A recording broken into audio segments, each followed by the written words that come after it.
منصور نے جو اس زمانے کا حاکم ہے اور جس نے امام جعفر صادق کو زہر دیا ہے، اس نے ابو حنیفہ کو بلایا، کہا کہ اے ابو حنیفہ، ایسا ہے کہ تم کچھ سخت سوالات جمع کرو اور اس کے بعد امام جعفر صادق علیہ السلام سے وہ سوال کرو، اور سوالات اتنے سخت ہوں کہ امام جعفر صادق جواب اس کا نہ دے سکیں اور نتیجتاً امام جعفر صادق کی رسوائی ہو۔ ابو حنیفہ کہتا ہے کہ میں نے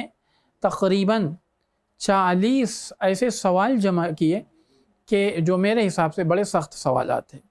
اور اب اس جمع آوری کے بعد امام جعفر صادق علیہ السلام کو طلب کیا گیا۔ اب اس نے اپنا ایک ایک سوال امام جعفر صادق علیہ السلام سے کرنا شروع کیا۔ ابو حنیفہ کہتا ہے کہ امام جواب دیتے ہوئے یہ کہتے تھے کہ اس سوال کے جواب میں میرا نظریہ یہ ہے، اہل مدینہ کا نظریہ یہ ہے، اور تمہارا نظریہ اس طریقے سے۔ یعنی امام علیہ السلام تنہا جواب نہیں دیتے تھے، بلکہ